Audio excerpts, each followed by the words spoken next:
right, so I'm about 13 months late to this conversation. In all honesty, during the time I played God of War Ragnarok, I was taking a big break from making YouTube videos. However, with the new Valhalla DLC, I figured, what the hell? I'll do a climber report on both in one video, now that I can talk about it more relevantly. I will rate both individually to give my full opinions on each. In addition to that, I'll put timestamps down below for each as well. There will be spoilers. Just a heads up, letting you know now. The ratings I will be giving these experiences are nothing you haven't heard before. Simply put, and I might get flack for this is the best current day PlayStation exclusive title, in my opinion. Maybe aside from Spider-Man or Ghost of Tsushima, which are both fantastic games, by the way, this game is totally worth every one of your pennies. This is the only game I played in the last few years that was truly worth the $70 price point. Maybe aside from the new Zelda. However, I will say moving forward, I always hear the arguments of it's a walking talking sim, or there's more cutscenes than gameplay, and of course other arguments in relation to these. To people who say this, sorry, I gotta come right at you. You've obviously never played the game, and if you did, it was for the opening prologue to the game's entirety. Because let me tell you, this game has some of the best gameplay I've experienced in recent memory. Which brings me into our first category, the gameplay. The gameplay in God of War Ragnarok makes you feel like an absolute beast, as long as you're playing the game's rhythm properly and exploring the multitude of creative approaches to combat that this game offers, such as light attacks, heavy attacks, parry attacks, runic attacks, which also have a light runic attack and a heavy runic attack. Not only do you get all these combat maneuvers, which happen to be bound to different buttons on the controller, allowing you to use them whenever you want, of course as long as the runic attacks are charged, but you also get everything previously stated on 3 different weapons, not including Kratos' Spartan Rage, which is basically his charge-up super. On top of that, runic attacks are basically special moves you can pull off with each weapon long as they're charged. They all deal either heavy amounts of damage, stun, or elemental status damage, or a well-rounded attack of each of those categories, which can stack on your base weapon damage given the opponent is fully on fire or fully frozen. The 3 different weapons are his OG Blades of Chaos, the Leviathan Axe from the previous game, and the new Dropnir Spear that this game introduces. All 3 feel extremely viable and powerful, and it never feels like one is more important than the others. Then you have Kratos' Spartan Rage, which basically turns him into an annihilating beast. I mean, he goes beast mode. There are 3 different versions, one being Fury, which is kind of the default, which the previous game's Spartan Rage mode was, which allows Kratos to gain a small bit of health on each punch and will allow him to punch anything and everything until the meter depletes. Then there is Valor, which allows Kratos to sacrifice Rage meter for immediate health boost. If you're kind of in a tough spot, you're in a bind, it kind of helps you out there. Then there is Wrath, which allows you to deal incredibly high damage on an enemy and gain health based on the hit or kill. The enemies also widely vary, and there are tons of different movesets each enemy has, whether they be an animal, monster, or person. On top of that, later in the game, you have shielded enemies that encourage you to counter their shields with a specific weapon, like a fire shield having to be shut down with the Leviathan's Axe, or the frost shield having to be shut down with the Blades of Chaos, or the neutral shield having to be shut down with the spear. This gameplay all adds up to a very fun and high-paced, Souls-like feel, but not really a Souls game at the same time. There's more rhythm to it. Also, just got to put this out there, I am a parry god, and this game's parry system is so satisfying that it's not even funny. Also, you get to play as Atreus a few times, and I know this was somewhat controversial, apparently. I thought his sections were also really fun. Jotunheim went on a bit too long and overstayed its welcome just a bit. Aside from that, though, it was fantastic, even playing as him. It felt very well put together and not just gimmicky. It felt very polished. It also introduced the players to a more interpersonal and societal look at Asgard and the way of life in Norse mythology throughout the 9 realms. So overall, his sections were pretty much welcomed by me. Also, I'll briefly mention, because there isn't much to say on this part of the gameplay, the puzzles are cool. You know, and I enjoyed them quite a bit. Very rarely did they halt the game's pacing, and they made excellent use of your weapons and your knowledge that you gained playing throughout the story. Now we get into some of the nitty gritty, if we didn't already. The story.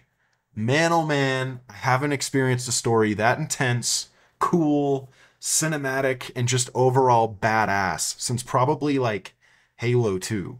That's just a personal opinion, of course. But this story, not only having those elements, also felt emotional and heartfelt. You care about everything that's going on and everyone. However, throughout the entirety of the story, which by the way feels like 2 video games in length worth of story alone, there's only one character who they tried to do something that was extremely serious and tragic, but it never truly landed for me, and I think you'll know what I'm talking about here in just a sec. This only gave me the feeling of, oh no, that sucks, rather than Iron Man dying and having me be like, wow, that actually really hit hard.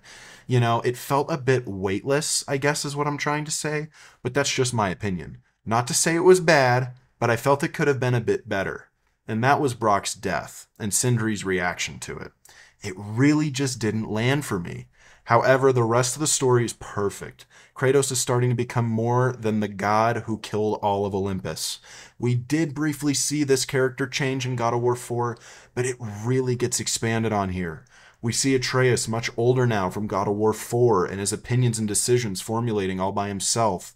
The prophecies you see at the end of God of War 4 that Atreus and even Kratos knew about, starting to play out but in a much different way than they had anticipated.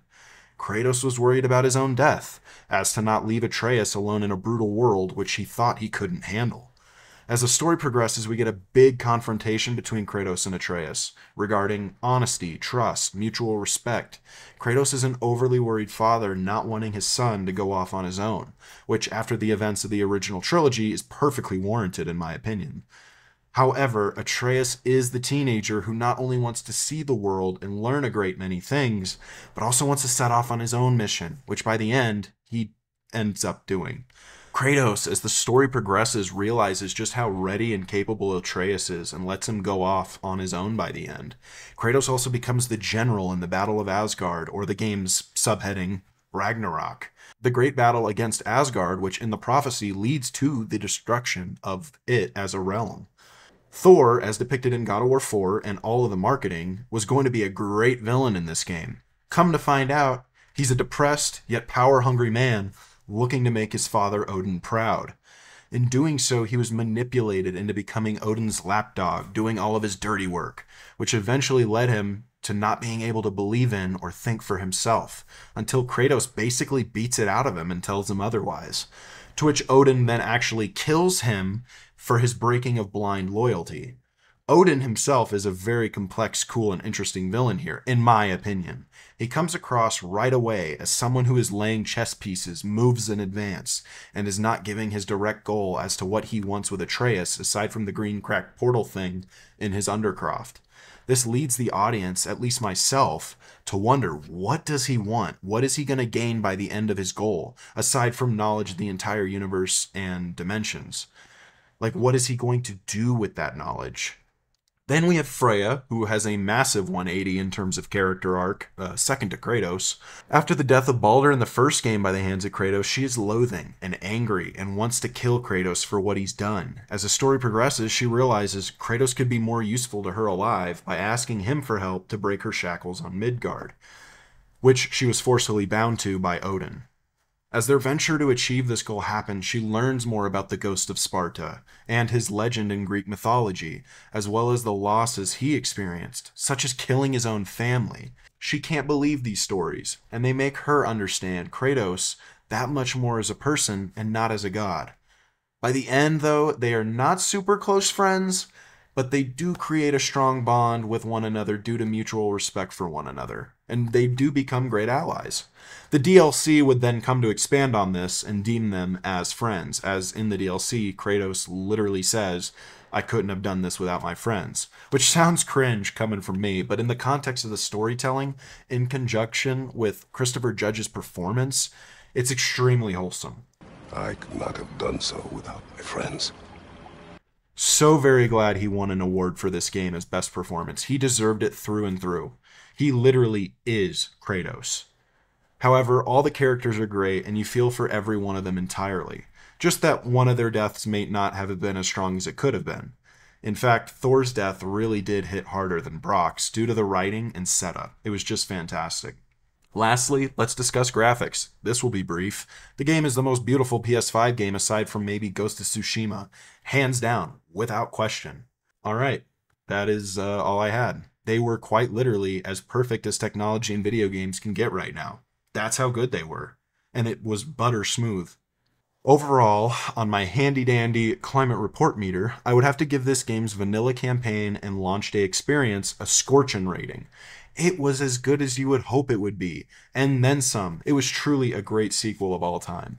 It didn't have any issues I could find or be able to discuss because I didn't experience anything below amazing quality, other than maybe Brock's death, but that's it.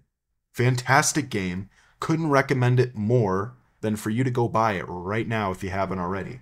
If you want to spend your $70 on a good game with a great story, this is the one to choose. However, at the end of the campaign, it is revealed that Kratos is to become some sort of leader, which everyone shows respect for and looks up to. He's prophesized on one of the giant's mural cabinet things. I don't remember what they call it. But whenever he sees it and realizes what its significance is, it leaves him in shock and disbelief, as this would be something he would never dream to happen. This is where the DLC Valhalla comes into play, which will bring me into our God of War Ragnarok Valhalla DLC portion of this climate report. Ragnarok DLC picks up sometime after the main campaign and acts as a kind of extended epilogue. We see Kratos and Mimir travel to Valhalla's gates, accepting an invitation sent to them by Tyr, the Norse god of war, who is brought back to walk Kratos through his inner mind and to become the new Norse god of war due to his great achievement during Ragnarok. We then get there and go through trials and tribulations, slowly unlocking Kratos' memories of Sparta and Olympus and his actions in Greek mythology. The core gameplay hasn't changed, aside from maybe like perk systems, weapon systems, as well as slowly upgrading Kratos as time progresses. This provides a roguelike experience, and I must say it is extremely well crafted here. However, if you haven't played the game in a while, do not put it on the hardest difficulty possible. As I came to learn, that was a terrible mistake. I was way too cocky and just over my head. But anyway, after having beat the DLC myself, the game doesn't give you a difficulty-based achievement, so there really isn't a huge drive to spike the difficulty anyway.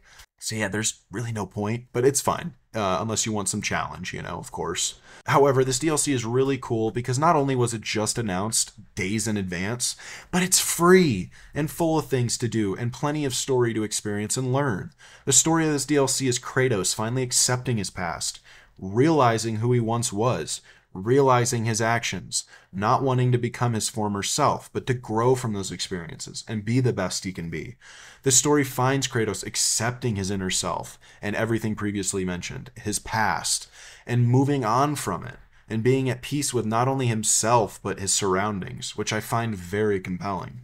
As for gameplay, not a whole lot of changes, as I said previously. The DLC arenas resemble all the 9 realms of the most recent games, but also the higher levels of these arenas are Greek and Olympian themed, throwing old enemies at you like the Draugr, Sirens, Cyclops, Harpies, Minotaurs, and even a few others as well.